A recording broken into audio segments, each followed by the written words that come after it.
CPM ஆதரவு கொடுத்துருக்கு, CPM ஆதரவு கொடுத்துருக்கு, ஏன் வந்து விஜய் அவர்கள் டெல்லி போனப்போ யாரும் போய் மீட் பண்ணலை அப்படின்ற குற்றச்சாட்டு முன் வச்ச போது இன்னைக்கு ராகுல் காந்தி மீட் பண்ணியிருக்காரு, டி ராஜாவை மீட் பண்ணியிருக்காருன்றப்போ அது வரவேற்கத்தக்கது.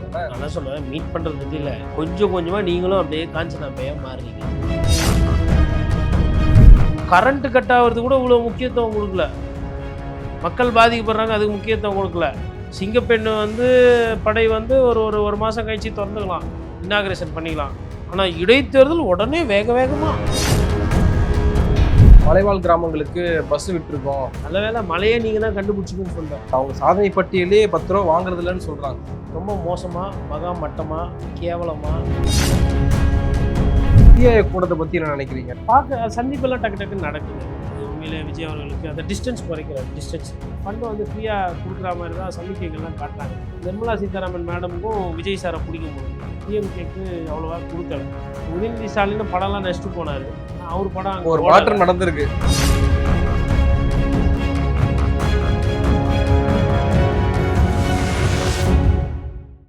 சவுத் பீட் நேயர்களுக்கு வணக்கம். இந்த நேர்காணலில் நாம் சிந்திக்கப்பவர் பத்திரிகையாளர் திரு கோடீஸ்வரன் அவர்கள். வணக்கம். வணக்கம் நேயர்களுக்கு அன்பு வணக்கம். தாவேக அரசினுடைய 1 மாத கால ஆட்சி ரொம்ப சீக்கிரமாகவும் நம்ம விமர்சனம் பண்ணக்கூடாது அல்லது ஒரு ஒப்பீடு வைக்கக்கூடாதுனாலும் ஒரு ப்ராசஸ்க்கான ஒரு முன்னோட்டமாக இந்த 1 மாத கால ஆட்சியை அடுத்து 4.5 ஆண்டு காலம் இருக்கு. ஆனால் இந்த 1 மாத காலத்தில் அவங்களுடைய செயல்பாடுகள் என்னவாக இருக்கு அப்படின்றதையும் ஒப்பீட்டளவில் பார்க்க வேண்டியதாகவும் இருக்கு. ஏன்னா நான் ஆட்சிக்கு வந்தோடனே இதெல்லாம் மாற்ற போறேன் அப்படின்னு தேர்தல் பிரச்சாரத்தை முதல் கொண்டு அவர் சொல்லி வந்தது தான். அப்படி இருக்கும் பட்சத்தில் இந்த 1 மாத கால தாவேக ஆட்சியில நீங்க எப்படி பார்க்குறீங்க? உங்களுடைய மதிப்பீடு என்ன? அது 2 விதமாக பிரிக்கணும். ஒன்று வந்து அவர்கள் செய்யக்கூடிய அரசியல், இன்னொன்று அவர்கள் செய்யக்கூடிய ஆட்சி. ஆட்சி என்பது மக்கள் சார்ந்தது, அரசியல் என்பது கட்சி சார்ந்தது. அப்போது தாவேக்காவோட அரசியல் எப்படி இருக்குது 1 மாதத்துலனா? ரொம்ப மோசமாக, மகா மட்டமாக, கேவலமாக ஒரு மாதிரி இருக்குது. ஏன்னா இப்படி வடசென்னை பாஷையில் பேசுகிறாரு அப்படின்னா அப்படி தான் இருக்குது. ஏன் அப்படி இருக்குது அப்படின்னா, இப்போ இன்றைக்கி சிபிஐ வந்து சொல்லிட்டாங்க திமுக கூட்டணியில் நாங்கள் இல்லை. ஆமாம், ரொம்ப சந்தோஷம். அதாவது மற்ற கட்சிகள்லாம் இந்த மாதிரி போகிறாங்க, ஈரம் காயறதுக்கு முன்னாடி பண்ணுறாங்கன்னும் போது நான் வந்து ஒரு பத்திரிகையாளராக கம்யூனிஸ்ட் தோழர்கள் வந்து இருப்பாங்க, அவங்க அவசரப்பட மாட்டாங்க, அவங்க தான் வந்து இந்த கூட்டணியே ஒரு சில விஷயங்கள்லாம் கேட்பாங்க கொள்வாங்கன்ற மாதிரி நான் சொல்லிட்டு இருந்தேன். இப்போ அவங்களும் என்ன பண்ணாங்கன்னா, அந்த காத்தாடி விடும்போது சாயநூல் ஒரு சைடு கட்டினா சொயின்னு சாயம் அந்த சைடு. அதுக்கெல்லாம் ஒரு சில என்ன காற்று இருக்காது அந்த சைடு. இப்போ அந்த சைடு போய் காத்தாடியை பறக்க விட்டு ஒரு டீல் போட்டோன்னா என்ன பண்ணுவாங்க, அந்த காத்தாடி இறக்கி அந்த சாயத்தூள் அந்த சைடு கட்டி போடுவாங்க. இல்லை காத்தாடியோட அந்த பத்தை மெலிசாக இருக்குது, சொந்தமாக அதுக்கு சரியில்லை, வலிமை கம்மியாக இருந்தால் கூட சாயநூல் கட்டுவாங்க. அப்போ இந்த மாதிரி ஒரு சாய் காத்தாடி மாதிரி ஆகிப்போச்சு அவங்களோட நிலைப்பாடு. திமுக கூட்டணியில் நாங்கள் இல்லை. நீங்கள் தான் வந்து பெருமைக்குனால என்ன சொன்னீங்கன்னா, இல்லை நாங்கள் வந்து இருக்கிறோம், எங்களுக்கு வந்து தேசிய அளவில் திமுக கூட்டணி தான், மாநில அளவில் நாங்கள் வந்து வெளியிலேருந்து ஒரு கௌரவமான ஒரு சப்போர்ட்டை கொடுக்குறோம் அப்படின்னு பெரிய மனிதத்தனமாக நீங்கள் பேசினீங்க. இல்லை குறிப்பாக ஐயா வீரபாண்டி அவர்கள்.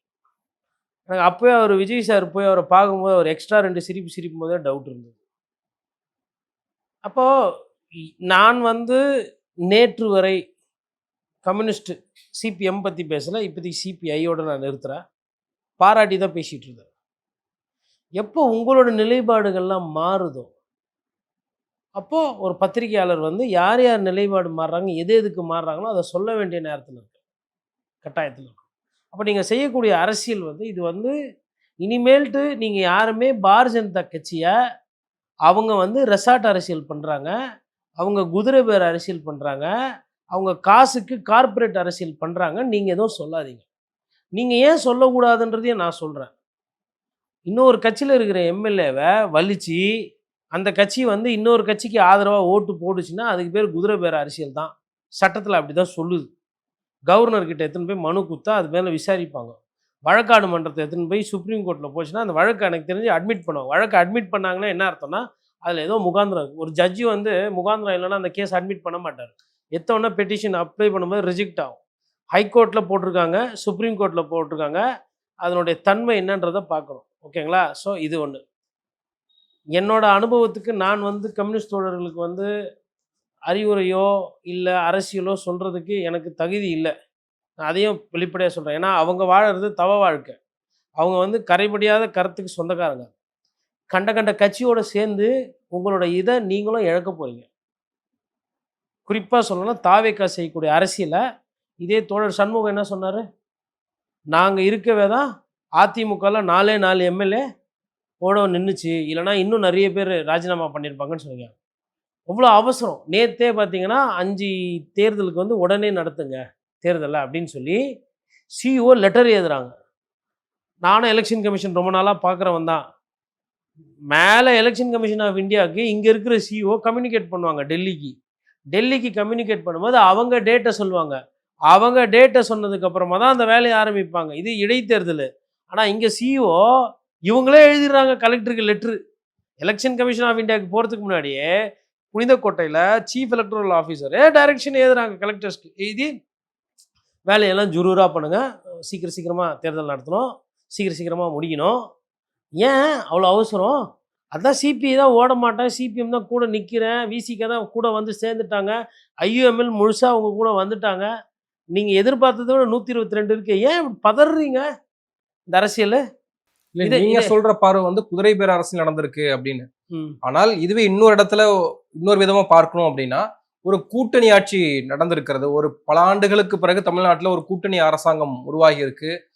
நிறைய கூட்டணி கட்சிகளுடைய பிரதிநிதிகளுக்கு அமைச்சர் பொறுப்பு, அதிகாரம் கிடைத்திருக்கு. அதெல்லாமே ஒரு பாசிட்டிவ் விஷயம் தானே. சரி, அப்போ அமமுகவில் ஒரே ஒரு எம்எல்ஏங்கிறாரு, பாட்டாளி மக்கள் கட்சியில் ஒரு 4 பேர் இருக்கிறாங்க, கணேஷ்குமார், சௌமியாலாம். அவங்களையும் கூட கூட்டின்னு வந்துட்டு சேர்த்துட்டு அதையும் வந்து இன்னும் 2 கூட்டணி சேர்த்துமா. இந்த கூட்டணின்னு ஒரு விஷயத்தை பெருசாக வச்சு சமீப காலமாக நட்டாத்தில் போய் நிற்கிறது திமுக. டூ மெனி குக் ஸ்பாயில்ஸ் த ஃபுட்டுன்னுவாங்க. அந்த மாதிரி அனாரிவாளையம் பக்கம் யாருன்னா ஒதுங்கினா போதும் கூப்பிட்டுக்கிறது கூட்டணிக்கு. அதான் விஜய் விமர்சனம் பண்ணாரு. அதுதானே விஜயுமே விமர்சனம் பண்ணாரு. அதுதான் விஜய் விமர்சனம் பண்ணாரு. ஆனால் அது யாருக்கு பாதிப்பாக போச்சு? திமுக தானே பாதிப்பாக போச்சு. இந்த மாதிரி ஆட்களெல்லாம் வச்சுக்கிட்டு தான் நீங்கள் ரொம்ப நாளாக ஒப்பேத்திட்டு இருந்தீங்க. அதுக்கு பேர் கொள்கை கூட்டணி, பாசிச பாஜக எதிர்ப்பு கூட்டணி. நான் தான் சொல்கிறேன் இல்லைங்களா, நாட்டில் இன்றைக்கி நடக்கிறது சந்தர்ப்பவாத அரசியல். யார் கூட வேணால் கூட்டணி வச்சுக்கோங்க, யார் கூட வேணால் சேருங்க, யார் கூட வேணால் சேர்ந்து என்ன வேணால் பண்ணலாம். குதிரை பேர் அரசியலும் கிடையாது, மதச்சார்பின்மை, மக்கள் நல கூட்டணி, இதெல்லாம் சும்மா நாம்கே வாசிக்கு இவங்க வைக்கக்கூடிய பேர். நான் வந்து கம்யூனிஸ்ட் தோழர்கள்கிட்ட இதை எதிர்பார்க்கல. ஏன் வெளியில், அதாவது திமுகவோட கூட்டணி இல்லை அப்படின்றது சொல்கிறீங்க. அப்போது இது என்னன்னா, அப்போ சொல்லுவாங்க திமுக கூட தானே நாங்கள் கூட்டணி இல்லை, நாங்கள் தாவேகா கூட கூட்டணி நாங்கள் சொல்லவே இல்லையா அப்படின்னா என்ன அர்த்தம்னா, இது இல்லைன்னா அதுன்னு அர்த்தம். இப்போ பொண்ணு பார்க்க போகிறீங்க,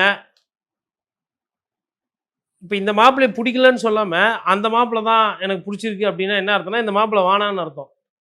அதுதான் பொருள். ஸ்ட்ரைட்டாக சொல்லணும்னு அவசியம் இல்லை.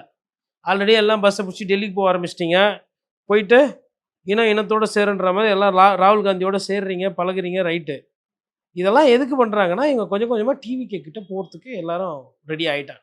கடைசியாக வந்து சிபிஐ ஆரம்பிச்சிருக்கிறாங்க. இதே சிபிஐயை நான் ஒரு விஷயத்தில் விமர்சனம் பண்ணேன். என்னோட பேட்டி எடுத்து பார்த்தீங்கன்னா என்ன விமர்சனம் பண்ணேன்னா, 5 சீட்டுக்கு இவங்க ஒத்துக்கக்கூடாது, இவங்க கண்ணியமான கட்சி, மக்கள் பிரச்சனையை போராடக்கூடிய கட்சி, இது மக்களுக்கு சிபிஐ தேவை, விவசாயிகள் நலன் பேசுவாங்க, விவசாயிகளுக்காக நிற்கக்கூடிய ஒரு கட்சினா சிபிஐ வந்து நம்ம கீழ்வேலூர், திருத்துறைப்பூண்டி, திருவாரூரில் போய் பார்க்கணும் அப்படின்லாம் நான் பேசியிருக்கேன். எப்பயுமே வீரபாண்டியன் என்ன சொல்றாருன்னா, விவசாயிகளுடைய கோரிக்கைகளை இந்த அரசு நிறைவேற்ற வேண்டும், மெட்ரோ திட்டங்களை வந்து நடைமுறைப்படுத்தணும். மெட்ரோ திட்டம்லாம் காசு கொடுப்பாங்க, அதெல்லாம் மக்கள்கிட்ட வாங்கிக்குவாங்க, ஏசி ட்ரெயின்லாம் விடுவாங்க, அதெல்லாம் ஒன்றும் பிரச்சனை இல்லை. விவசாயிக்கு விஜய் சார் கிட்ட போய் ஊன்னு நீங்கள் வந்துட்டு 5 ஏக்கரா அந்த மாதிரி அதுக்கு கீழே இருக்கவங்களுக்கெல்லாம் பண்ணுறன்னீங்களே, அதுக்கப்புறமா வந்து கடனை வந்து முழுவதும் ரத்துன்ற மாதிரிலாம் பேசுனீங்களே, சிறு குறு விவசாயிகள் எல்லாத்துக்கும் சேர்த்து தானே சொன்னீங்க, என்ன ஆச்சுன்னு அங்கே போய் கேட்கணும். டெல்லியில் கூட்டணியில் இல்லை, இது ஒண்டி சொல்கிறதுக்கு முதல்ல வருது. விவசாயிகளுக்கு அவர் சொன்னாரா, அதை செஞ்சாரா, அதை கேட்கணுமே. நம்ம கம்யூனிஸ்ட் கட்சியார நெல் வச்சு விவசாயம் பண்ணுறவங்க தானே நமக்கு ஓட்டு போட்டாங்க நிறைய பேர், அதெல்லாம் தோணலை. இது ஒண்டி தெரியுது. அவர் போய் இவர் டி ராஜாவை பார்த்துட்டாராம், இவங்கெல்லாம் உடனே குஷி ஆகிட்டாங்களாம். நிறைய நேரத்தில் வந்து உங்கள் கட்சிக்கு அங்கீகாரம் கிடைச்சதே வந்து திமுகவில் தான். இல்லைனா அன்றைக்கே எலெக்ஷன் கமிஷனு ரெகக்னிஷன் போய் எம்பி போய் எவ்வளோ போயிருக்கோம். சரி, ஓகே, அது திமுக பிரச்சனை முடிஞ்சது. எனக்கு என்னென்னா, இவங்க இவ்வளோ சீக்கிரமா வராங்க. இப்போ தான் வைகோ அவர்களை துரை வைகோ இப்படியெல்லாம் பேசுகிறாரு சொல்லி நம்ம விமர்சனம் பண்ணோம். அதுக்கு அடுத்து திருப்பி இப்போ நான் வந்து 5 சீட்டு சிபிஐக்கு கம்மி, சிபிஐக்கு திமுக இது மாதிரி பண்ணக்கூடாது, சிபிஐ ஒவ்வொரு வாட்டியும் முந்திரி கொட்டத்தனமா முதல்ல போயிட்டு இது பண்ணுறதுனால சிபிஎம்க்கு சீட்டு குறையுதுன்னு பேசியிருப்பேன். ஸோ என்னடா கோட்டீஸ்வரனா இப்படி பேசுறாருன்னா, ஆமாம், நீங்கள் வந்து வாரம் வாரம் நிலைப்பாடு மாற்றுவீங்க, மாதம் மாதம் நிலைப்பாடு மாற்றுவீங்க, அதுக்கேற்ற மாதிரிலாம் பத்திரிகையாளர் மாற்றணுமா? நீங்க வச்ச விமர்சனம் தானே. ஏன் வந்து கூட்டணி கட்சியில சிபிஎம் ஆதரவு கொடுத்திருக்கு, சிபிஎம் ஆதரவு கொடுத்திருக்கு, ஏன் வந்து விஜய் அவர்கள் டெல்லி போனப்போ யாரும் போய் மீட் பண்ணல அப்படின்ற குற்றச்சாட்டு முன் வச்ச போது இன்னைக்கு ராகுல் காந்தி மீட் பண்ணிருக்காரு, டி ராஜாவை மீட் பண்ணிருக்காருன்றப்ப அது வரவேற்கத்தக்கது தானே. நான் என்ன சொல்லுவேன், மீட் பண்ணுறது பற்றி இல்லை, கொஞ்சம் கொஞ்சமாக நீங்களும் அப்படியே காஞ்சனா பேயா மாறுறீங்க, அவ்வளோதான் நான் சொல்ல வரேன். இதில் என் போன்ற பத்திரிகையாளர்களுக்கு நாங்கள் தேடி தேடி பார்க்குறோம் நல்ல கட்சிகளை. அந்த ஒரு காரணத்தினால தான் நான் பார்த்தீங்கன்னா கம்யூனிஸ்ட், நான் இப்போ வந்து அவங்கள வந்து இது இது மோசமான கட்சி அந்த அந்த இதுக்கு போல, இந்த நிலைப்பாடு கம்யூனிஸ்ட் தோழர்களுக்கு இது நியாயமா, இது அடுக்குமா, இது இது இப்படிதான் பண்ண போறீங்களா? இல்ல அவங்களுக்கு ஒரு சமிக்கை கிடைச்சிருக்கலாம்ல. பாஜகவை எதிர்க்கிறதுல இன்னைக்கு திமுகவுக்கு பதிலா தாவேகா இருக்கு, தாவேகா அந்த இடத்த ரீப்ளேஸ் பண்ணிருச்சு, நம்ம எடுத்துக்கலாம்ல. அப்போ ஒட்டுண்ணியா நீங்க ஒரு காலத்தில் விஜயகாந்த் சார் வந்தார், போனீங்க, அப்புறம் திருப்பி திமுக கிட்ட வந்தீங்க, அப்புறம் இப்போ விஜய் சார் வந்திருக்கிறாரு, அங்கே போயிட்டீங்க, அப்புறம் நாளைக்கு விஜய் சார் தோற்று போனால் திருப்பி திமுக கிட்ட வருவீங்களா? இதே தான் வேலையா? இதான் பொழுதுக்கு இதான் பண்ண போகிறீங்களா? ஏன் இந்த பொழப்புக்கு நாம் தமிழர் கட்சி எப்படின்னா ஏற்றுருக்கலாமே? ஏன்னா ஏற்றுக்க முடியாது, ஏன்னா தமிழ் தேசியம். நமக்கு வந்து கேரளாவில் வேறு, கேரளா காங்கிரஸு, வெஸ்ட் பெங்காலில் வேறு சண்டை போட்டுக்குவோம், மாநிலத்தில் சண்டை போட்டுக்குவோம், ஆனால் மேலே வந்து ஒத்துமையாக இருக்கும். என்ன எந்த கட்சியை சொல்லுங்கள் இப்போ ஒரு இதுவாக எடுத்து பேசுறது? இவங்க நான் என்ன சொல்கிறேன்னா, எனக்கு திமுக கூட்டணி இல்லைன்றது கூட பற்றி இல்லை, இந்த அமைதி இருக்குது பாருங்க, தொடர் அமைதி, அரசை எதுவும் கேள்வி கேட்காம அந்த மாதிரி விஷயங்கள் அதெல்லாம் தான் பார்க்கும்போது தான் இது இருக்கேன். சமயமாக எதுவும் பேசின மாதிரி தெரியல, சிபிஐயில் குறிப்பாக. எம்மில் கூட பேசுகிறாங்க, சிபிஎம்மில் ஒரு சில நேரத்தில் கேள்விகள் கேட்குறாங்க, கட்டமாக பேசுகிறாங்க. சிபிஐயோட நடவடிக்கை தான் இப்போ தான் சொல்லியிருக்காங்கல்ல, நாங்கள் திமுக கூட்டணியில் இல்லைன்ட்டுன்னு. இனிமேல் ஒவ்வொன்றா சொல்லுவாங்க, இனிமேல் விஜய் சாரை போய் பார்ப்பாங்க அடிக்கடி, முடிஞ்சா ஆட்சியில் பங்கு கொடுத்தா வாங்கிக்கோங்க. எதுக்கு முதல்லே வாங்கிக்கணும் இருக்கலாம், அதுக்கு அங்கே இல்லைன்னா என்ன அர்த்தம்? இங்கே இருக்க போகிறீங்க, அவரும் வந்து பயந்து இருக்கிறாரு. ஐயோ, இப்போ தேர்தல் சீக்கிரமாக நடத்தணுமா? அதாவது கரண்ட்டு கட் ஆகிறது கூட இவ்வளோ முக்கியத்துவம் கொடுக்கல, மக்கள் பாதிக்கப்படுறாங்க, அதுக்கு முக்கியத்துவம் கொடுக்கல. சிங்கப்பெண்ணு வந்து படை வந்து ஒரு மாதம் கழிச்சு திறந்துக்கலாம், இன்னாகிரேஷன் பண்ணிக்கலாம். ஆனால் இடைத்தேர்தல் உடனே வேகமாக அங்கேருந்து நோட்டிஃபிகேஷனே வந்துச்சா இல்லையான்னு தெரில, எலெக்ஷன் கமிஷன் ஆஃப் இந்தியாவிலேருந்து கெசட்டில் ஏற்றுனாங்களா இல்லைன்னு தெரியல, அதுக்குள்ளே சிஓ எழுதிடுறாங்க லெட்ரு, உடனே தேர்தல் நடத்தி விட வேண்டும். இந்த தேர்தல் இந்த இடம்லாம் வேக்கண்ட் ஆகி போச்சு. அதெல்லாம் வந்து என்ன நான் என்ன கேட்குறேன்னா, இது மாதிரி இதுக்கு முன்னாடி எதனா நடந்திருக்கா? ஸோ அரசியலை பொறுத்தவரை ரொம்ப மோசமாக போயிட்டு ஒரு கண்ணிய. நீங்க சொன்னது போல உச்சநீதிமன்றத்துல வழக்கு இருக்கு, சிபிஐ விசாரணை வேண்டும், ஏன்னா குதிரைவேர் அரசு நடந்திருக்கு, பண பரிமாற்றம் நடந்திருக்கலாம், அதனால சிபிஐ விசாரணை வேண்டும்னு உச்சநீதிமன்றத்துல வழக்கு இருக்கிறப்போ ஒரு அரசினுடைய அதிகாரிகள் சீக்கிரமா அதை எப்படியாவது முறியடிக்கிறதுக்காக இடைத்தேர்தல் நடத்தணும்னு நினைப்பாங்க தானே. 2 விஷயமா நான் பார்க்க வேண்டியது இருக்குங்க. ஒன்று, நான் கடைசியாக நிறைய விஷயத்தில் நம்புறது நீதிமன்றங்களை தான். அதே நீதிமன்றம் பாருங்கள், இன்பதுரை வர்சஸ் அப்பாவு கேஸில் யார் ஜெயிச்சாங்கன்னு சொல்கிறதுக்கு 5 வருஷமே முடிஞ்சு போயிடுச்சு. 5 வருஷம் முடிஞ்சு போயிடுச்சு. ஐயா இன்பதுரை சொல்கிறார் நான் அப்பீல் போவேன்னு. ஒரு சில நேரத்தில் அப்படி இருக்குது இந்த மாதிரி தேர்தல் சம்மந்தமான விஷயங்கள். ஒரு சில நேரத்தில் இதே நீதிமன்றம் தான் ஆயாராம் கேஸ்லலாம் தீர்ப்பு கொடுத்துருக்கு, இது குதிரை பேர அரசியல் தான். இந்த தன்மை எப்படி போதோ அதை வைத்து தான் பார்க்கணும். இது ஒரு மோசமான தன்மை, இது வந்து ஒரு அருவருப்பான அரசியல். மக்கள் ஒரு சின்னத்துக்கு ஓட்டு போட்டு ஒரு கட்சியை ஜெயிக்க வைப்பாங்களா? நீங்கள் ராஜினாமா பண்ண சொல்லிட்டு நீங்கள் மறுபடியும் நிற்பீங்களா? இதே பிஜேபி பண்ணப்போ வந்து சிபிஐ, சிபிஎம், காங்கிரஸ், மற்ற கட்சி ஐயுஎம்எல், பிஜேபி லைட்டாக அதெல்லாம் ஒன்று பண்ணிடக்கூடாது. இங்கே இருக்கிற சிறுபான்மையினர் கட்சிலாம் இருக்கிறாங்களா, அப்படியே பொங்குவீங்க. முஸ்லீம் லீகு, ஒரு சில கட்சிகள்லாம் இப்போ ஏன் பொங்க மாட்டேன்றீங்க நான் கேட்குறேன். சீட்டு கொடுத்துட்டாங்க, அமைச்சரவை கொடுத்துட்டாங்க, அப்போ அமைதியாக இருப்பீங்க அதானே? இனிமேல்ட்டு இப்போ பாஜக எதனா பண்ணிச்சுன்னா ஐயோ அம்மா அப்பான்னு கத்தக்கூடாது. ஜனநாயகம், இது ஜனநாயகம் படுகொலை, ஜனநாயகம் குரல் வெளி நெருக்கிது, இப்படிலாம் பேசக்கூடாது. 3 சேனல் பிளாக் அவுட் பண்ணிக்கிறாங்க, வரல. ஒரு சில செட்டாப் பாக்ஸில் வந்து பிரச்சனைன்னு அமைச்சர் சொல்கிறார் ஐயா ராஜ்மோகன். என்ன நீங்கள்லாம் கண்டனம் தெரிவிச்சிங்க? உங்களுக்கு என்ன பங்களிப்பு இருக்குது பத்திரிகை துறையில்? ஒரு 4வது தூண் அது, அதில் இந்த மாதிரிலாம் நடக்குது. சரி மாரிதாஸ் கைது ஓகே ரைட்டு, அவர் உங்கள் கொள்கைக்கு எதிராக பேசுகிறார், அவர் சனாதனம் பேசுவார், நீங்கள் அதுக்கு எதிரானவர் ரைட்டு. 3 நியூஸ் சேனல் என்ன பண்ணுச்சு? ஒன்றுமே இல்லை, சத்தமே இல்லை. ஆனால் டெல்லிக்கு போய் திமுகவோட கூட்டணி இல்லை, இது ஒண்டி சொல்ல தருது. போலீஸ் பேண்டு எப்பயுமே வந்து ஒரு முதலமைச்சர் இருக்கிறதுனால சினிமா பாட்டெலாம் போட்டு ஆட மாட்டாங்க, அது வாசிக்க மாட்டாங்க. எல்லாம் வந்து சீனியர் மோஸ்ட் ஆஃபீஸர்ஸில் எல்லாம் டெக்கரேட்டட் ஆஃபீஸர்ஸ்லாம் உட்காந்துட்டு இருக்கிறாங்க. அவங்கவுங்க 3 star 4 star, IG rank, zonal IG, DIG, commissioner, ADGP, DGP இவ்வளோ பேர் உட்காந்துருக்காங்க. உட்காந்து சினிமா பாட்டுக்கு பேண்டு, போலீஸ் பேண்டு வாசிக்குது. அங்கே அந்த பெண்கள் அந்த இதில் இருக்கிறவங்க ரசிச்சிட்டு இருக்கிறாங்க. போலீஸ் ஃபோர்ஸு இப்படி இல்லை அப்படி ஏதாவது இசைக்க கூடாதுன்னு ப்ரோட்டோகால் இருக்கா? ஐயோ, இந்த புரோட்டோகாலால் தான் பாதி பிரச்சனை. நான் என்ன சொல்கிறேன்னா, நீங்கள் ரோட்டில் போகும்போது, சிஎம் போகும்போது ஸ்டாப் பண்ணணும், வெஹிக்கிள் டிராஃபிக்கை ஸ்டாப் பண்ணணும்னு புரோட்டோகாலில் இல்லை, சட்டத்தில் இல்லை. புரோட்டோகால்ன்ற பேரில் நீங்கள் பண்ணுறீங்கல்ல, அந்த மாதிரி கவர்னர் வரும்போது எல்லாரும் ஏஞ்சி நிற்கணும் அப்படின்னு நிற்கிறீங்கல்ல, அது எந்த ரூலில் இருக்குது? எடுத்து காட்டுங்க எனக்கு. அதெல்லாம் ஒரு மாண்பு. இது இப்படி தான் செய்யணும்னு இல்லை, அதெல்லாம் சரியில்லை. இந்தியன் ஆர்மியும் நாளைக்கு இந்தியன் ஆர்மி இதே மாதிரி வந்து ஒரு சினிமா போட்டு இது பண்ணால் விமர்சனம் வருமா வராது? அதாவது அவருக்கு தெரியாது, முதலமைச்சர் சினிமா துறையிலேருந்து வந்திருக்கிறார், அவருக்கு தெரிய வாய்ப்பு இல்லை. நீங்கள் ஏன் இது மாதிரி சுற்றி இருக்கிறவங்க இப்படி பண்ணுறீங்க? அப்புறம் இன்னொன்று, என்னோட ஆட்சியில் ஒரே பவர் சென்டர் தான். யார் அது? நான். யார் சொல்லிக்கினாரு? முதலமைச்சர் சொன்னார். ஆர்பி உதயகுமார் நேற்று காலையிலே எப்போ தர ஒரு காணொலி வெளியிட்டிருக்காரு. ஏன்னா விஜய் தம்பி, முதலமைச்சர் தம்பி, உங்கள் ஆட்சியில் வந்து ஒரு பவர் சென்டர் தான் இருக்கும், நீங்கள் என் கண்ணுக்கு 4 தெரியுது, இவங்கெல்லாம் யாருன்னு கொஞ்சம் நாட்டு மக்களுக்கு சொல்லுங்கன்னு சொல்லிட்டு தெளிவாக கேட்குறாப்புல ஒன்று ஒன்றா. இவங்கெல்லாம் யார்? சுதந்திர போராட்ட தியாகியா? இவங்கெல்லாம் என்ன பண்ணாங்க அப்படின்னு சொல்லிட்டு பேரை சொல்கிறாரு. ராம்குமார்னு ஒருத்தர் செக்ரட்டரியேட் அடிக்கடி சுற்றின்னு இருக்காரு, ஐஏஎஸ் ஐபிஎஸ்லாம் நெருங்கி போகிறாரு. விஷ்ணு ரெட்டின்றவர், இவர் யார்? அப்புறம் ஜெகதீஷன் சொல்லி ஜெகதீஷ் தம்பின்னு ஒருத்தர் சொல்கிறாங்க, அவர் யார்? அதுக்கப்புறமா வந்து ஜான் ஆரோக்கியசாமி, அவர் ஒரு சிலருக்கு தெரியும், பொலிட்டிக்கல் ஸ்ட்ராட்டஜிஸ்ட்டு. இவங்கெல்லாம் யார்? இவங்களுக்கெல்லாம் என்ன அடிக்கடி செக்ரட்டரியேட்டை சுற்றின்னு இருக்கிறாங்க, போயின்னு வந்துன்னுக்குறாங்க, இவங்கெல்லாம் யார்? பவர் சென்டர் இல்லையா?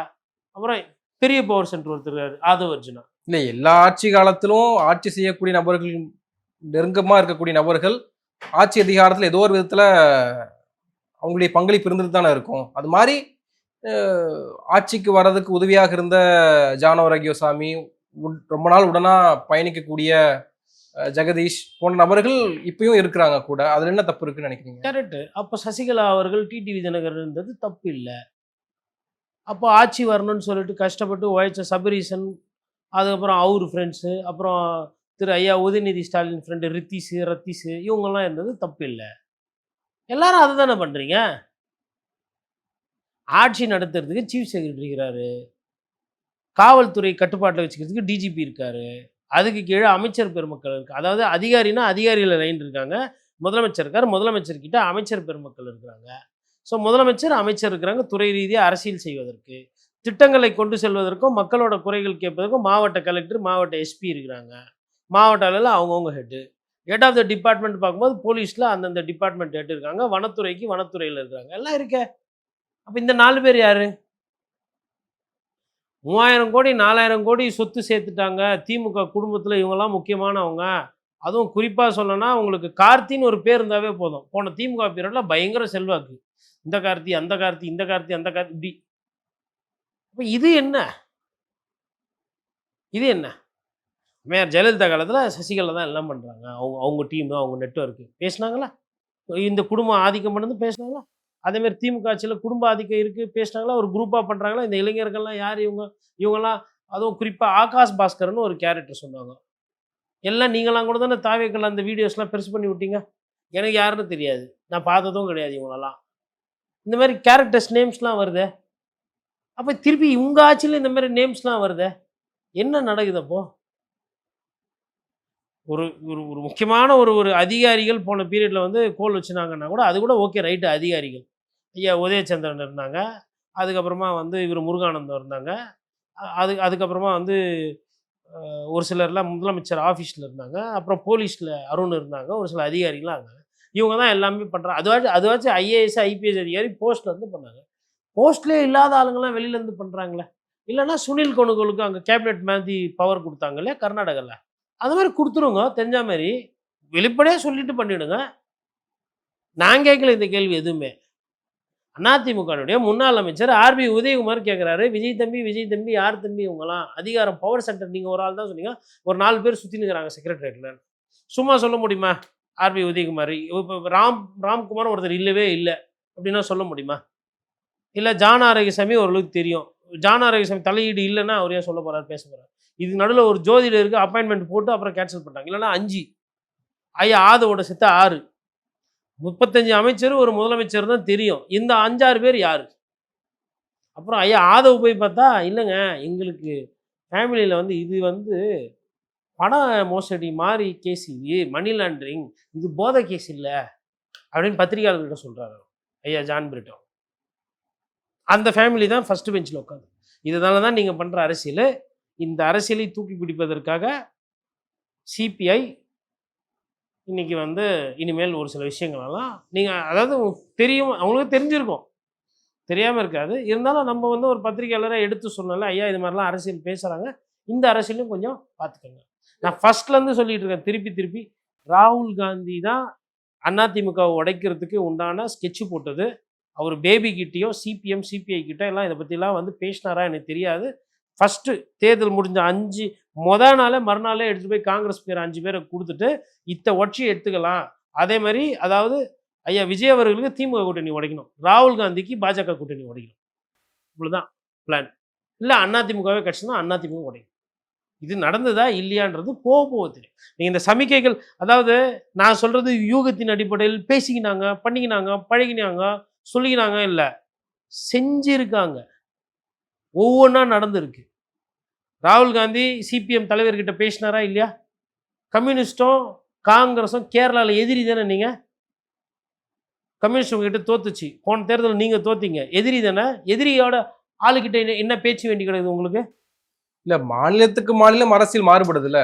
அப்போ திமுக அதிமுக வண்டி எப்பயுமே வெட்டின்னு குத்தின்னு சாகணும். நீங்களாம் நல்லா மேரி பிஸ்கெட் நான் வச்சிருந்தா பால் நீ கொடு, நான் உன் பாலில் தொட்டு மேரி பிஸ்கெட் சாப்பிட்றேன், உனக்கு மேரி பிஸ்கெட்லாம் நான் தரேன், நீ உன் பாலை தொட்டு நீயே என் மேரி பிஸ்கெட்டை சாப்பிடு. இப்போ கேரளாவில் சிபிஐயும் சிபிஎம் அது ஒரு கூட்டணி, காங்கிரஸும் ஒரு கூட்டணி, ரைட்டா? நீங்கள் எதிரி. திரிணாமுல் காங்கிரஸ் ஒரு காலத்தை மண்டையிலலாம் அச்சு வெட்டிக்கின்னு குத்திக்கின்னு அவ்வளோ சண்டைலாம் ஆயிருக்குது வெஸ்ட் பெங்காலில். இன்னைக்கு சேர்றீங்கல்ல. ஒரு காலத்தில் திமுகவும் காங்கிரஸும் எதிரி தானே, அப்புறம் இப்போ சேர்ந்தீங்கல்ல. மிசா எதனால் வந்துச்சு? எமர்ஜென்சி பீரியடில் யார் ஜெயிலுக்கு போனது? சேர்ந்தீங்கல்ல. ஆனால் திமுக பேசி விட்டது, திமுக பேசி விட்டது, திமுக எல்லாம் அப்படியே கத்தின்னு ஓடுறீங்க ஃபயர் இன்ஜின் மாதிரி. சரி ஃபயர் இன்ஜின் மாதிரி ஓடின்னு போயிட்டு எதனா நெருப்பு எதனா அணையுதுன்னு பார்த்தா இல்லை நெருப்பு எரியிற மாதிரி கனவு கண்டேன், ஆனால் அப்படி இல்லை போலகுது, அதனால் நாங்கள் திருப்பி அவங்க இங்கே எரியுதுங்க நெருப்பு, உண்மையிலே அணைங்கன்னா இல்லை இது நெருப்பு இல்லை, இது சும்மா வெயிலுக்கு வைக்க போகிற அதுவே ஏறி அணைஞ்சிரும், இதெல்லாம் அணைக்க வேண்டியதில்லை. குதிரை பேர் அரசியல் இதை தப்பாக சொல்லுவாங்க, அது அப்படி கிடையாது, சும்மா தான் அது அப்படின்றீங்க. இதுதானே நீங்கள் பண்ணுற அரசியல். யார் பேசுறது இதை? இப்போ பாட்டு பேசிட்டோம். ரெண்டாவது அவங்க செய்யக்கூடிய அந்த அமைச்சர்களோட நடவடிக்கை, அதில் உள்ளபடியே வந்து ஒரு 5-6 அமைச்சர்கள் அந்த லிஸ்ட் ஆக்சுவலாக இன்னும் பெட்டர் ஆகிட்டு இருக்கு. ஒரு சிலர்லாம் இன்னும் ஸ்கேல் அப் பண்ணுறாங்க அவங்களோட இதுவை. இன்றைக்கி காலையில் ஒருத்தர்கிட்ட கேட்டேன், பட்டாக்கெல்லாம் முன்னாடி வந்து 25,000 30,000 வாங்கியிருந்தாங்களாம் பட்டா காப்பிக்கு. இப்போல்லாம் வந்து இல்லை நீங்களே பார்த்து செய்யுங்க, வாங்க வேணாம் அப்படி இப்படின்றாங்க, அதான் கிளியர் பண்ண சொல்கிறாங்க அப்படின்றாங்க. அப்புறமா ஒரிஜினலாக ஒழுங்காக எழுதி கொடுத்தாங்களா இல்லை இதெல்லாம் சர்வே நம்பர்லாம் தப்பு போட்டாங்கன்னா 4 பேரை கேட்க முடியாது. திருப்பி ஃப்ரீயாக கொடுத்தா கூட கொடுத்து பழக்கமாகி போச்சு. யார் இந்த ஒரு சில புரோக்கர் வேலை பார்க்குறவங்க, இல்லை அந்த ஃபைல் எடுத்துகிட்டு போய் கொடுக்குறவங்க கொள்றவங்க இருப்பாங்க இல்லைங்களா, இடைத்தரகர்கள் போல், அவங்களுக்கு வந்து அது என்ன இது, ஐயோ அதிக வாங்கினவரும் வானான்றாரே, இவரை நம்பலாமா இல்லை பேப்பர் ஒழுங்காக இருக்குமா அப்படின்றதுனால அப்புறம் அவங்க கூட யாருனா இருப்பாங்கல்ல, அவங்களுக்கு தெரிஞ்சவங்க வேண்டப்பட்டவங்க, ஜெராக்ஸ் கடையில் இருக்கிறவங்க, அந்த ஆஃபீஸ்க்கு டீ எடுத்துன்னு போய் அவங்கக்கிட்ட ஐயாவுக்கு ஒரு பேப்பருக்கு 5,000 10,000 நீ பார்த்து கொடுத்துரு அப்படின்ற மாதிரி அவங்க கேட்கல, பயப்படுறாங்க. உண்மையிலே வந்து தாவேக்கு ஆட்சிக்கு வந்ததுக்கப்புறம் ரெவென்யூ டிபார்ட்மெண்ட்லேயும் பத்திரப்பதிவுத்துறை, அப்புறம் வருவாய்த்துறையில் வந்து பயப்படுறாங்க. வருவாய்த்துறை வந்து செங்கோட்டையன் கிட்ட இருக்குது, பத்திரப்பதிவுத்துறை வந்து லோகேஷ் அவர்கள் கிட்ட இருக்குது. இந்த துறையில் வந்து அதிகாரிகள் பயப்படுறாங்க. இந்த பயத்தை வந்து அப்படியே கடைபிடிச்சு கொண்டு போனால் விஜய் அவர்களுக்கு நல்ல பேர் கிடைக்கும். அதாவது தாவேக்காக்கு நல்ல பேர் கிடைக்கும். அதே மாதிரி பள்ளிக்கல்வித்துறையில் வந்து ஒரு சில பிரச்சனைகள்லாம் வராத அளவுக்கு கொண்டு போயிட்டுருக்குறாங்க. அதுக்கப்புறம் இன்வெஸ்ட்மெண்ட் அதில் வந்து இப்போது ரீல்ஸ்லாம் போட்டு நிறைய கம்பெனி ராயல் என்ஃபீல்ட்லாம் ஓடி போயிடுச்சு. அப்புறம் மேஸ்க்டான் இது ஷிப்யார்டு அந்த கம்பெனி, அப்புறம் இன்னும் ஒரு 2-3 கம்பெனிலாம் போயிருக்கு. ஸோ அதை சரி செய்யறதுக்கு என்ன பண்ண முடியும்னு இண்டஸ்ட்ரீஸ் டிபார்ட்மெண்ட்டில் ஒர்க் பண்ணுறாங்க. உடனே இன்றைக்கி ஒரு பாசிட்டிவான ஒரு செய்தி, ஒரு ஐ திங்க் வின்ஃபாஸ்ட் நினைக்கிறேன், அவங்க ஏதோ ஸ்கூட்டர்ஸை வந்துட்டு ப்ரொடக்ஷனை வந்து உற்பத்தியை இன்னும் பெருக்கிறதுக்கும் இன்னும் சில பல கோடிகள் வந்து இதே ஊரில் இன்வெஸ்ட் பண்ணுறதுக்கு முயற்சி நடக்குதுன்னு சொல்லிட்டு இன்றைக்கி ஒரு செய்தி. கொஞ்ச நாளைக்கு முன்னாடி எல்என்டி ஒரு செய்தி. அது எல்என்டியில் 50% நல்ல செய்தி, 50% வந்து தீய செய்தி. என்ன தீய செய்தி அப்படின்னா, டேட்டா சென்டர் வருது. அது வந்தால் கரண்ட் பிரச்சனை ஆல்ரெடி நமக்கு இருக்குது, தண்ணி பிரச்சனை அதிகமாக தேவைப்படும். காஞ்சிபுரத்துலேயும் எங்கேயோ பிளான்ட் போடுற மாதிரி சொல்கிறாங்க. அது வந்து தமிழ்நாட்டுக்கு ஒரு நல்ல விசேஷமான ஒரு ஸ்கீம் கிடையாது. அதுமாரி தூத்துக்குடி ஸ்டெர்லைட்டில் மூவ்மெண்ட் இருக்குது. அதை வந்து க்ரீன் எனர்ஜியாக மாற்றி திறக்கிறன்ற மாதிரி சொல்கிறாங்க. அது உண்மையா பொய்யா, அது வந்தால் நல்லதா கெட்டதா இப்போதைக்கு எனக்கு தெரியல. வேதாந்தாவோட நிலைப்பாடு என்னவாக இருக்கும் போது என்னன்றது தெரியல. அங்கே ஒரு மூவ்மெண்ட் நடக்குது. இதெல்லாம் தொழில்துறையில் வரக்கூடிய செய்திகள். பாதி அதிகாரப்பூர்வமான செய்தி, மீதி பாதி தலைமைச் செயலகத்தில் கேட்கப்படுற செய்தி. நீங்க சொல்றது கம்மியா இருக்கு. நீங்க வந்து பாசிட்டிவா வந்து நிறைய விஷயங்கள் சொல்றாங்க. 200 யூனிட் வந்து ஃப்ரீ எலக்ட்ரிசிட்டி கொடுத்தது இல்லையே. 200 யூனிட் இல்லையே, கரண்ட் பில்லையே நிறைய பாதி ஃப்ரீ பண்ணியிருக்காங்க. கரண்ட் கொடுத்தா தானே. நான் எதுக்கு கரண்ட் கொடுப்பானே, நீங்கள் ஒரு 800 யூனிட் செலவு பண்ணுவாங்கள, 1000 யூனிட் செலவு பண்ணானே கரண்ட் பில் கட்டுவானே. கரண்ட்டே 6 மணி நேரம் 8 மணி நேரத்துக்கு இல்லாமல் பண்ணிட்டா 200 யூனிட்டுக்கு மேலே ஃப்ரீ இல்லை. இப்போது ரொம்ப கம்மியாக வருதுல்ல கரண்ட் பில். இப்போது கரண்ட் கொடுத்தா தானே கரண்ட் பில் நிறைய வரும். கரண்ட்டே கொடுக்கல. அதனால் அது சிறப்பான திட்டம். அதுதான் நடக்குது நாட்டில். சிங்கப்பெண் திட்டம் கொடுத்துருக்காங்க. 11% டாக்ஸ். சிங்கப்பெண் திட்டம் அருமையான திட்டம், அதை ஜெயிக்கணுன்றது சொல்கிறேன். ஆனால் இந்த மாதிரி பேண்ட் எல்லாம் போட்டுக்கின்னு, அதாவதுங்க, நான் எதுக்கு சொல்ல வரேன்னா, என்னுடைய சீரியஸ்னஸ் இவங்களுக்கு சம்டைம்ஸ் புரியுறதில்ல. பெண் காவலர்களை பார்த்தா ஒரு பயம் வரணும். சினிமா பாட்டு போட்டுட்டு அவங்கள நீங்கள் வந்து உட்கார வச்சுக்கிட்டு அவங்களும் அது ஒரு சிலர் பாவம் தெரியாமல் ரசிக்கிறாங்க. அவங்களும் சகோதரிகள், நம்ம சகோதரிகள் என்ன பண்ணும், சினிமா மோகம் இருக்குது. சகோதரிகள் ஒரு சில பேர் அந்த பாட்டுக்கு இப்படி ராகலாம் பண்ணும். அப்படி இருக்கக்கூடாது. யாருன்னா பொம்பளை பசங்களை தூக்கி போட்டான்னா, இந்த பிளாஸ்ட் படத்தில் எப்படி சண்டை செய்கிறாங்க குடும்பமே, அந்த மாதிரி கராத்தே கிட்டு மாதிரி அச்சு வாய்கெல்லாம் போட்டு பிடிச்சி சொக்காய்க்கெல்லாம் இது பண்ணி, எவனா அந்த ஈவ் டீசிங் பண்ணுறான்னா அவனா 4 பேர் எதிரில் தரன்னு ஈத்துன்னு போய் அந்த இனோவா கார், பிங்க் கலர் காரை திறந்து உள்ளே தள்ளணும். அந்த மாதிரி எதிர்பார்க்குறேன் நான் என் அக்கா தங்கச்சியை, காவல்துறையில் இருக்கிறவங்கள. அவங்க மார்ச் பாஸ்ட்லேருந்து, அவங்க ட்ரெஸ்ஸுலேருந்து அவங்கள பார்த்தா வந்து ஒரு பயம், ஒரு பாசம் வரணும். ஃபஸ்ட்டு பயம் வரணும். லேடி போலீஸ் இருக்கிறாங்கப்பா, சிங்கப்பெண் டீம்ல மாட்டினா அவ்வளோதான், தேர் எடுத்து தெருவில் விட்ருவாங்க, பிச்சு பெடல் எடுத்துருவாங்க பொழுது, ஒவ்வொருத்தரும் விட்டுருக்குறாங்க பாரு, போட்டு பழந்துருவாங்க பொழுது. ஈவ் டீசிங்காக பண்ணுற ஈவ் டீசிங்கு. நீ ஈவ் டீசிங் பண்ணும்போதே உன்னை தூக்கி போட்டு உதைகிற உதையில நீ அதுக்கப்புறம் பாலியல் சீண்டல், அதை விட பலாத்காரம் நீ நினைக்கவே கூடாது. இந்த ரோட்டில் போகும்போது இப்படி விசில் அடிக்கிறது, பார்க்கறது, கூலிங் கிளாஸ் எடுத்து இப்படி பண்ணுறது, அப்போவே போல பார்த்துக்கலாம். ஏன்னா முதலமைச்சரோட அதிகாரம் உங்களுக்கு இருக்குது. முதலமைச்சர் உங்களை அப்படி தான் அப்படி பண்ணணும். அதை எதிர்பார்த்து நானும் உட்காந்து டிவி முன்னாடி பார்க்குறேன். பார்த்தா அந்த பாட்டு சிங்கப்பெண்ணே சிங்கப்பெண்ணே ஆனினமே உன்னை, அது பேண்டு. அந்த பாட்டு ஏஆர் ரஹ்மான் சார் போட்டு ரீ ரெக்கார்டிங்கில் டாப் கிளாஸில் இருக்கும். சினிமாவுக்கு சூப்பர். உங்களுக்கு சரியாக வரல. நமக்கு என்ன வருமோ அதை அழகாக பண்ணி போலீஸ் பேண்டை அழகாக இருக்கும். டிமாண்டில் இருக்கிற ஒரு இது யார் குத்த ஐடியாவோ போடுங்க. இதுதான், அதாவது நடா உடா பாவனை இருக்குதுங்க. நான் அந்த திட்டத்தை இன்னும் நல்லா அவர் எடுத்துகிட்டு வரேன். ஏன்னா எனக்கு காலைல பார்க்குறேன் செய்தித்தாளெல்லாம் முழு பக்கம் விளம்பரம். சரி, ஓகே, ரைட்டு, இன்றைக்கி வந்து ஒரு நல்ல சம்பவம். ஆனால் ஆக்சுவலாக அவரோட ஸ்பீச் நல்லா இருந்தது. முதலமைச்சரோட ஸ்பீச் பார்த்தா அன்னைக்கு சினிமாட்டிக்காக இல்லாமல் யதார்த்தமாக இருந்துச்சு. வழக்கமாக அந்த பஞ்சு டைலாக்லாம் பேசுவார்ல, நான் வந்தேன்னா இன்னும் 30 நாளில் அப்படின்லாம் டைம்லாம் கொடுக்கல. ஏன்னா செய்ய முடியாமல் போயிடுச்சுன்னா ரொம்ப ஆகிடும் இல்லையா. அதனால் தனி மனித ஒழுக்கம் கொஞ்சம் கொஞ்சமாக பண்ணுவோம், எல்லாரும் சேர்ந்து பண்ணுவோம் அப்படி இப்படி யதார்த்தமாக பேசினாரு, ஒரு தலைமை பண்போடு பேசினாரு. என்னுடைய முதலமைச்சராக அன்னைக்கு பேசினாரு, நல்லா இருந்தது. சரி, இதெல்லாம் பார்க்கும்போது இங்கே பார்த்தா பேண்ட் வாத்தியம் சினிமா பாட்டு. இல்ல அதுலயுமே ஒண்ணு சொல்லியிருக்காரு. ம். சட்ட ஒழுங்கு பிரச்சனைக்கு காரணம் வந்து அடிப்படை காரணமே வந்து போதைப்பொருள் கலாச்சாரம் தான். ம். அது யார் ஆட்சி காலத்துல அப்படி நடந்தது, யார் வந்து அப்படி கொண்டு வந்து அந்த பரவுனதுக்கு யார் காரணம் அப்படின்றது உங்களுக்கு முன்னாடியே தெரியும். பரவணுறதுக்கு சினிமாவில் எல்லாரும் தான் காரணம். நீங்கள் எல்லா ஹீரோவும் என்ன பண்ணுவீங்க, ஆனவனா அப்படி போட்டு அப்படி பிடிப்பீங்க சிகரெட்டை. அப்புறம் மொத்தமாக எத்தனை வேணாம் குடிக்கானுவீங்க. அப்புறம் வாங்கண்ணா வணக்கங்கண்ணா சாங்கண்ணா போடுங்கண்ணான்னு ஆடுவீங்க. எல்லாம் கல்யாண வீட்டில் வந்து எல்லாத்துலேயும் சாவில் எல்லாத்தையும் பார்த்து குஷ்டு எல்லாம் ஆடி உடம்புல ஊறி போயிடுச்சு, சினிமாவில் ஊறி போயிடுச்சு, கலாச்சாரத்தில் ஊறிச்சு, டாஸ்மாக் ஊறிச்சு, காவல்துறை அவங்ககிட்டே காசு வாங்குச்சு, எல்லாம் பண்ணிட்டு இப்போ திடீர்னு குத்துதே குடையுதானே. உங்களுக்கெல்லாம் எதுவுமே இல்லையா? இவ்வளோ பாட்டு போதையில் இருக்கிற மாதிரி ஆடி இருப்பீங்க நீங்கள் டான்ஸு.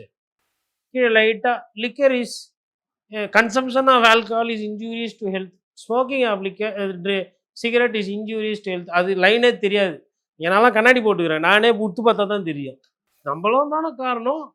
எவ்வளோ பாட்டு, கஞ்சா வச்ச கண்ணு பாட்டு.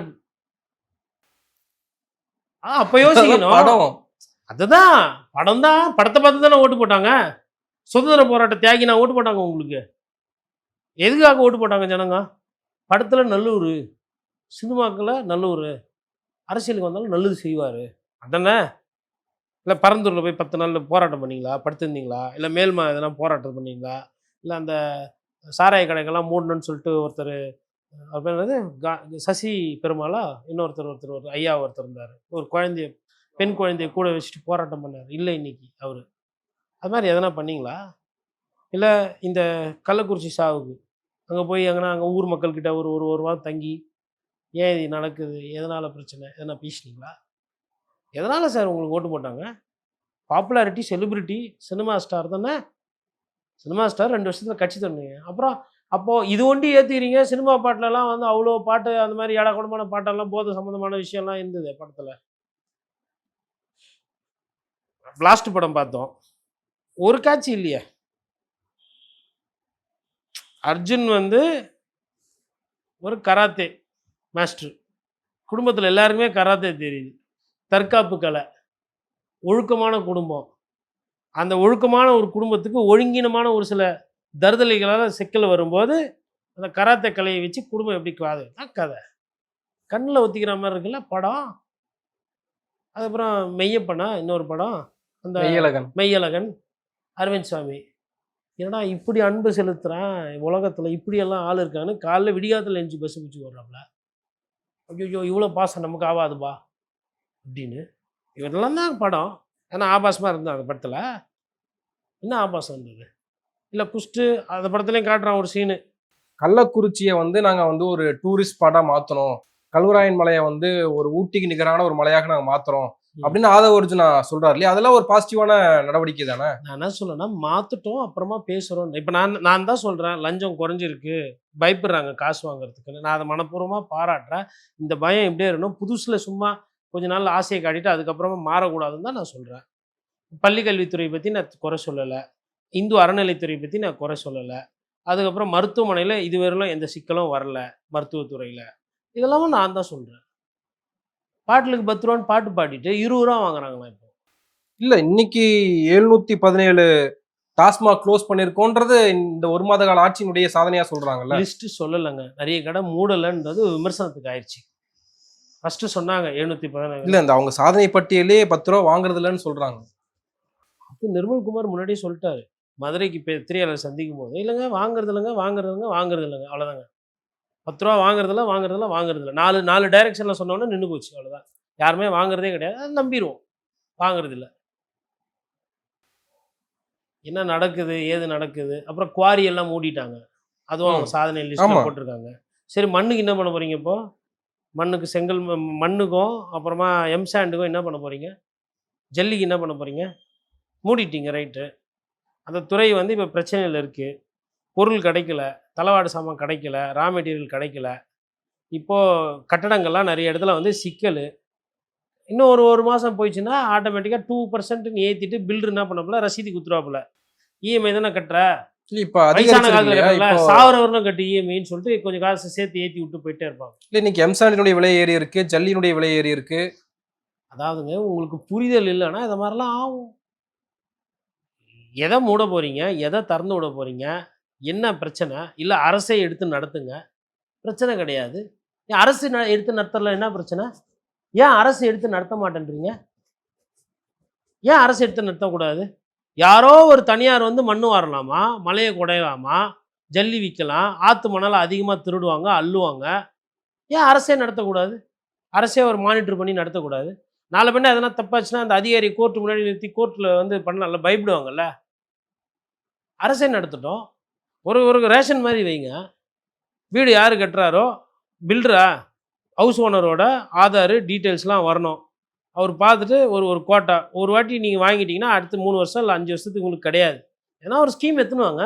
இன்னைக்கு ஆன்லைன் டாக்குமெண்ட் ரெஜிஸ்ட்ரேஷன் சொல்றாங்கல்ல. ஆன்லைன்லாம் அதெல்லாம் வந்துங்க கரப்பாம்பூச்சி கட்சின்னு ஒன்று ஆரம்பித்தாங்க ஆன்லைனில். ஆன்லைனில் தான் அவ்வளோ ஃப்ராடு நடக்குது. சைபர் கிரைம் எவ்வளோ இன்க்ரீஸ் ஆகுதுன்னு பாருங்கள்.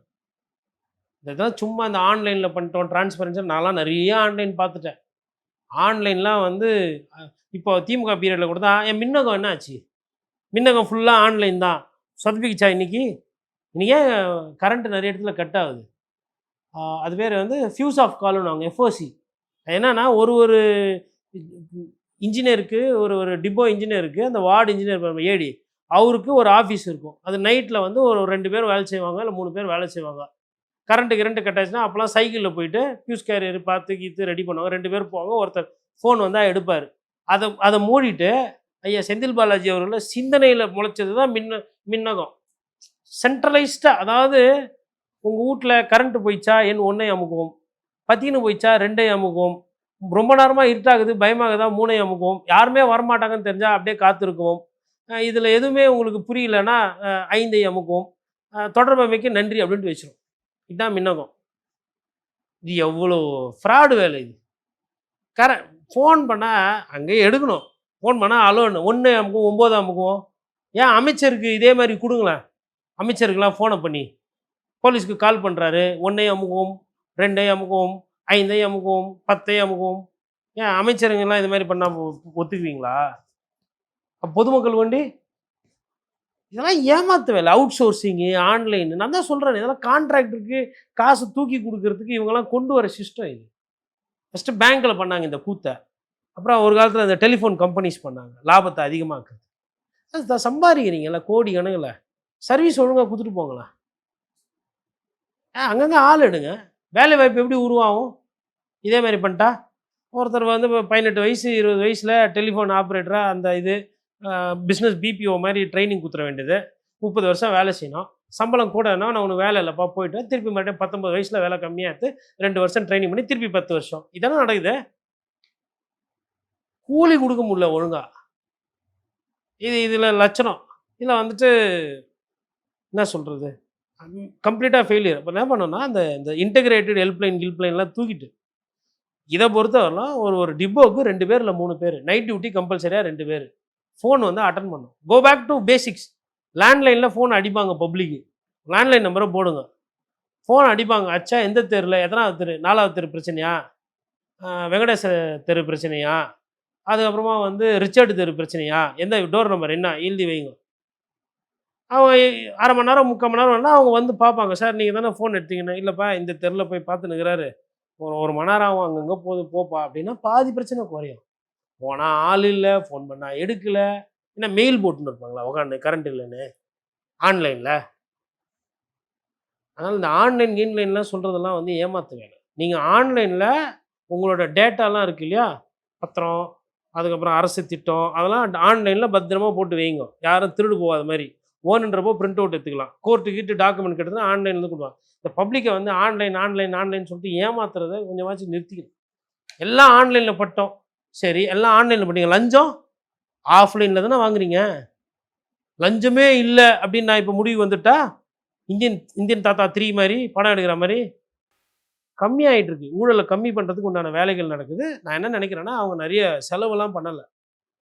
நிறைய பேர் வந்து செலவே பண்ணாமல் அமைச்சராக இருக்கிறாங்க. அவங்க என்ன நினைப்பாங்க, நம்ம எதுவும் செலவெல்லாம் பண்ணால் நமக்கு அச்சீவ் ஜாக்பாட்டு, நம்ம எதுக்கு போய் வாங்கின்னு இருக்கணும், அந்த ஒரு எண்ணோட்டத்தில் இருக்கிற மாதிரி நான் நினைக்கிறேன். அது நல்ல விஷயம். திமுக கிட்டயும் அதிமுக கிட்டயும் இல்லாத ஒரு விஷயம் மாற்று. அது இல்ல ஆட்சியை இந்த பொறுத்தவரை நம்பிக்கை கூட கூட்டணி கட்சிகளுக்கோ இல்ல இடதுசாரிகளுக்கோ வந்திருக்கலாம் இல்லையா? ம். இந்த நம்பிக்கை ஒரு கரப்ஷன்லெஸ் கவர்மெண்ட். அந்த விஷயத்துல புஷ்பா மாடல் சோப்பா போச்சு, சால்வா போச்சு. ஐயா ஆதவ் பேசுறாரு. நான் ஐயா ஆதவர்ஜன சிறப்பா அமைச்சரவை இருக்குன்னு எதனா சொன்னேனா? மத்தவங்கள பத்தி பேசிட்டு இருக்கேன்.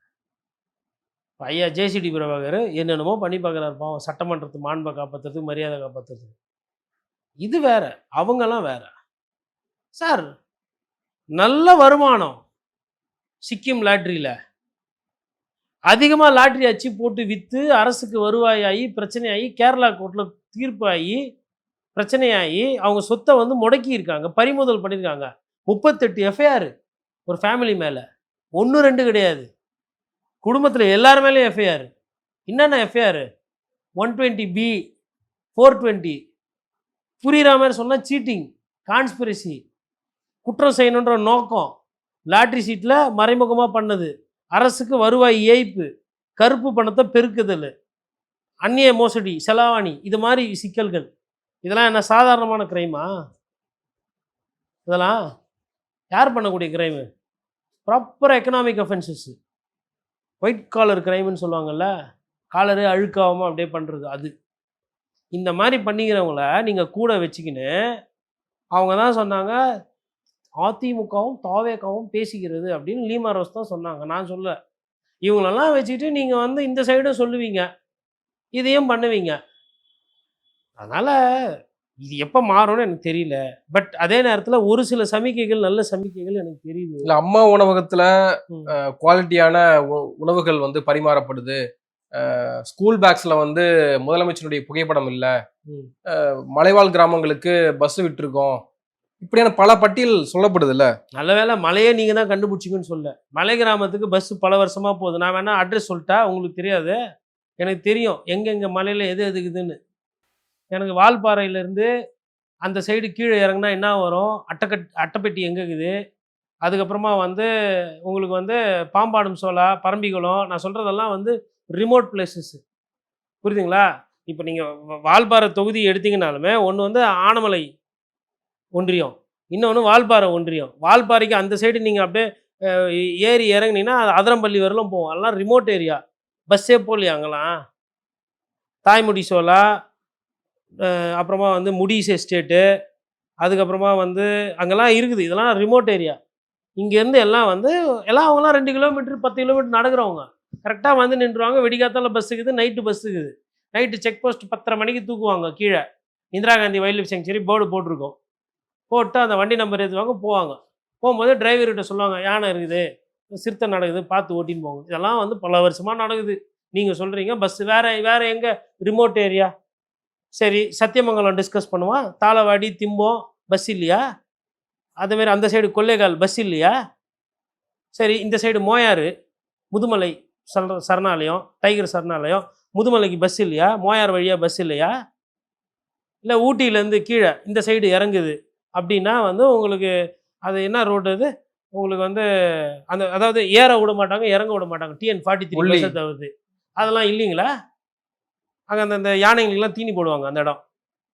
கனெக்டிவிட்டிலாம் இருக்குங்க. இன்னும் பழைய அதாவதுங்க அதாவது ஒரு சிலர் வந்து எப்படின்னா ட்ரெக் பண்ணி போவாங்க.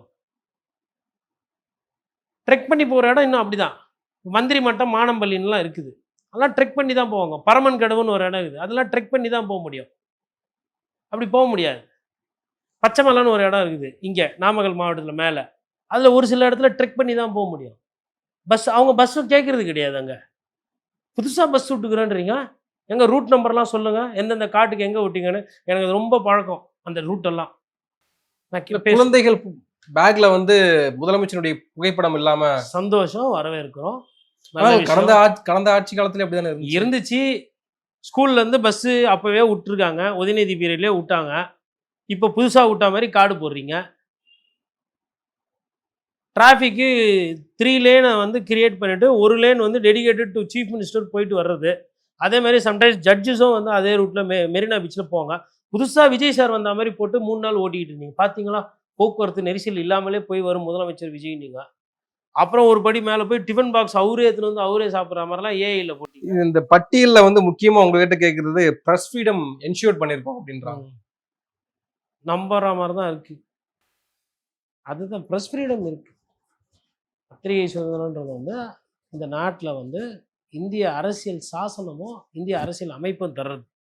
புரியுதுங்களா? அதை வந்து ஒரு சில நேரத்தில் வந்து முடக்கிறதுக்கு ஆளுகின்ற அரசுகள் செய்யும். அது திமுக பண்ணியிருக்கு, அதிமுக பண்ணியிருக்கு, தாவேகவும் பண்ணும். அதிலலாம் எனக்கு மாற்று கருத்து இல்லை. பண்ணாதானே நம்ம நம்பியாருன்னா யாருன்னா நமக்கு வந்து ஒன்று அவங்க எம்ஜிஆராக இருக்கணும், இல்லை நம்ம நம்பியாராக இருக்கணும், இல்லை அவங்க நம்பியார் இருந்தால் நம்ம எம்ஜிஆர் இருக்கணும். ரெண்டும் இருக்கணும்ல. பத்திரிகைக்கு அப்படிதான் இருக்கும். அதுதான் பத்திரிகை துறையினுடைய சிறப்பு. அந்த அடக்குமுறை அதில் இதில் நடுவும்போது 4 விஷயம், 4 ஊழல், 4 நல்ல செய்தி, 4 மக்களுக்கு தேவையான விஷயங்கள் சொல்லி அந்த அரசபையிலே யாருன்னா நல்ல அமைச்சர் இருந்தாங்கன்னா அவங்கள பொதுமக்களுக்கு அடையாளம் காட்டி இவர் தான் உங்களுக்கு உண்டான தலைவர். கட்சி எப்படியோ இருக்குது, பட் அந்த கட்சியில் இவர் ஒரு நல்லவர், இந்த கட்சியிலையும் இப்படி ஒருத்தர் இருக்கிறாரு அப்படின்னு காட்டுறது இருக்கு இல்லையா? அதான் பத்திரிகையோட சிறப்பு. அதான் பத்திரிகை சுதந்திரம். நீங்கள் குத்தா கொடுங்க, கொடுக்க வெட்டி போங்க, மக்கள் பார்ப்பாங்க, மக்களுக்கு தெரியும். 3 மாதம் 6 மாதத்துல எடை போட்டுருவாங்க எப்படி போகுதுன்றது. இப்போ இன்றைக்கி எனக்கு கேட்டால் அவங்களுக்கு இருக்கிற மிகப்பெரிய சிக்கல் வந்து மின்சார தடை. ஃபஸ்ட்டு சரி செய்யறதுக்கு 6 மாதம் 7 மாதம் தான் ஆகுன்றாங்க. போர்க்கால அடிப்படையில் நடந்தாங்கன்னா அதுக்கப்புறமா வந்து செங்கோட்டையன் அவர்கள் ஒரு சில வேலைகளை இம்ப்ரூவ் பண்ணிட்டு வர்றாரு. ரெவென்யூ டிபார்ட்மெண்ட்டில், இன்ஃபர்மேஷன் டிபார்ட்மெண்ட்டு, பப்ளிக் இதெல்லாம் வந்து டிஐபிஆர் வந்து பெருசாக டார்ச்சர் பண்ணுறதில்ல. அதாவது எப்படின்னா முன்னாடி வந்து எப்படின்னா டிஎம்கேலாம் இருக்கும்போது நைட்டு 11 மணி மூணு ப்ரெஸ் ரிலீஸ் வந்து உயிரெடுப்பான். அடிச்சுனே இருக்கணும் நியூஸ். இப்போ அதெல்லாம் கிடையாது. லிமிட்டடாக வருது, கொஞ்சமாக வருது, சந்தோஷமாக இருக்கிறாங்க, அது பிரச்சனை கிடையாது. பள்ளிக்கல்வித்துறை பிரச்சனை கிடையாது. உயர்கல்வித்துறை இன்னும் எதுவும் பெருசாக 7.5 எதுவும் வரல. பார்க்கணும் எப்படி போகுது. இறுதியா அந்த நிதி ஆயோக் கூட்டத்தை பத்தி என்ன நினைக்கிறீங்க? அந்த நிதி ஆயோக் கூட்டத்துல இன்னைக்கு பங்கெடுத்திருக்காரு. அதாவது என்னன்னா ஃபோட்டோ தான் வருது, என்ன பேசுனாங்கன்னு வரவே மாட்டேங்குது கண்டென்ட்டு.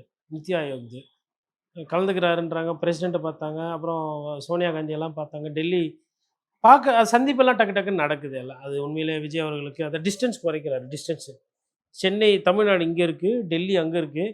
பிரச்சனை வந்து டிஸ்டன்ஸ் தான். நம்ம ஐயா வடிவேல் சொல்லியிருப்பார். இந்த டிஸ்டன்ஸ் குறைக்கிற வேலை நடக்குது.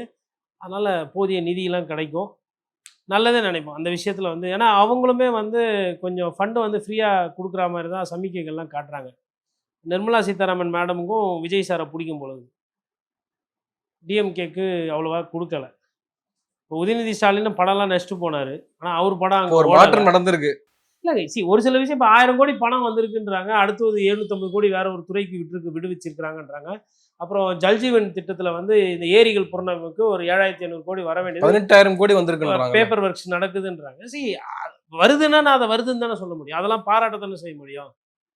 நம்ம வந்து அரசியல் கட்சி மாதிரி அப்படியே கண்ணில் வந்து அப்படியே சொல்ல முடியாது இல்லை. 3 மாதத்துக்கு ஒரு வாட்டி மாறி மாறி தன்மை பேச முடியாது. பணம் வராமல் இருந்தது, இப்போ ஓரளவுக்கு வருதுன்னா உண்மையில வரவேற்பு தான். இப்போ விஜய் சார் எனக்கு தெரிஞ்சு அடிக்கடி போகணும் இனிமேல். இந்த டிஸ்டன்ஸை குறைச்சி வட்டத்தின் வாட்டத்தை போக்குவதற்கும் மாவட்டத்தின் தீர்வுகளை எட்டுவதற்கும் தமிழ்நாட்டின் வேளாண்மையும் இன்ஃப்ராஸ்ட்ரக்சரையும் மேம்படுத்துவதற்கு அவர் எனக்கு தெரிஞ்சு டெல்லியிலேயே தமிழ்நாடு ஹவுஸ் இருக்குது நம்மளுது. மாதத்தில் ஒரு 5 நாள் அங்கே கூட தங்கலாம், தப்பு இல்லை. சந்திரபாபு நாயுடு அப்படி தான் போய் பேசி தான் நிறைய ஃபண்டை ஆந்திராவுக்கு வாங்கிட்டு வந்து நிறைய டெவலப் பண்ணார்.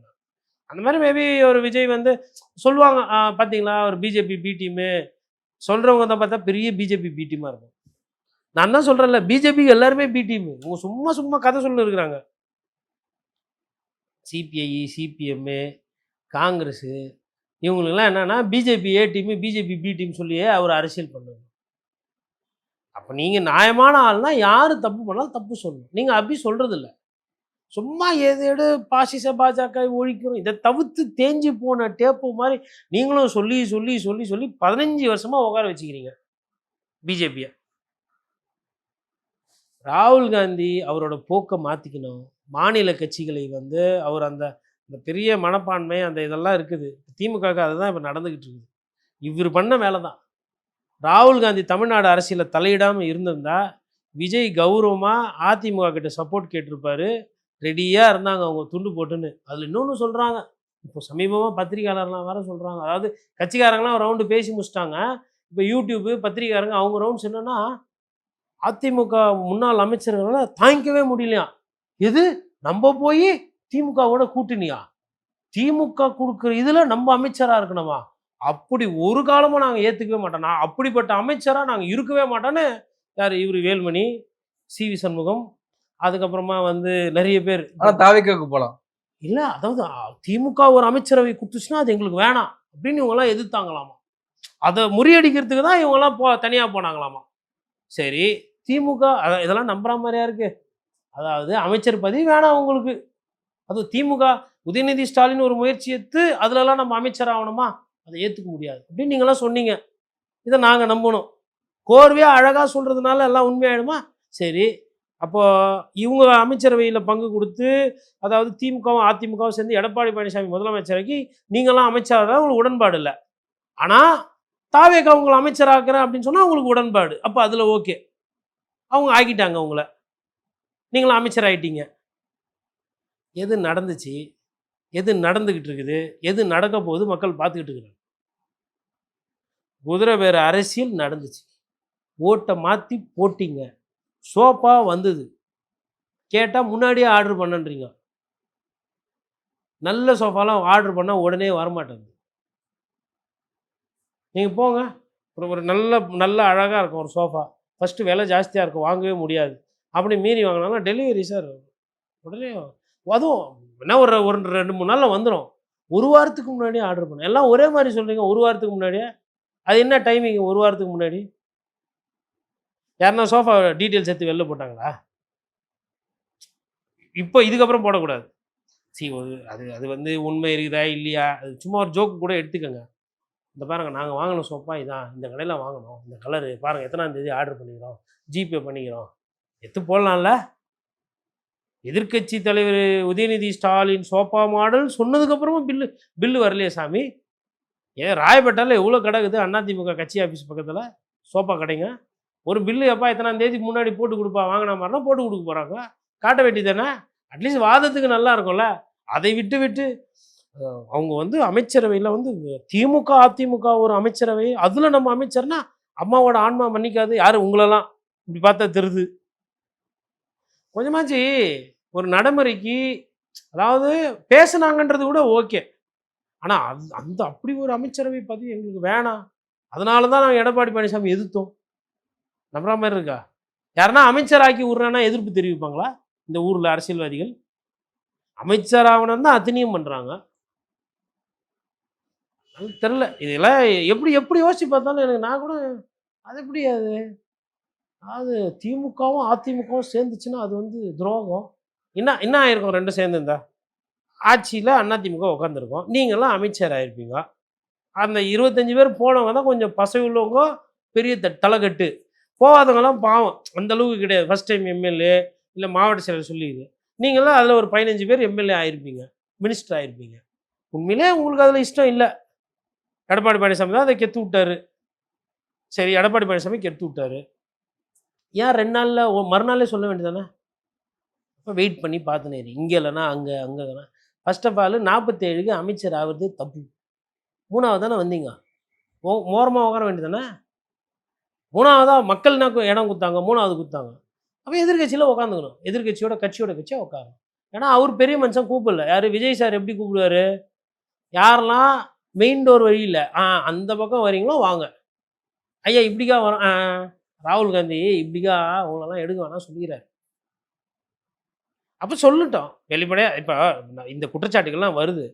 பத்திரிகையாளர் சந்திப்பில் வந்து ஐயா ராகுல் காந்தி வந்து தமிழ்நாட்டுக்கு எப்படின்னா வந்தோம், இல்லை அங்கே டெல்லியிலையோ வந்து பத்திரிகையாளர் சந்தித்து நீங்கள் என்ன பேசுனீங்க பேபி கிட்ட, உங்கள் பேச்சு அடிபடுது. அது மேபி பொய்யா கூட இருக்கலாம். அதை விளக்கம், அதை சரி செய்ய வேண்டிய இடத்துல அவர் இருக்கிறார்ல.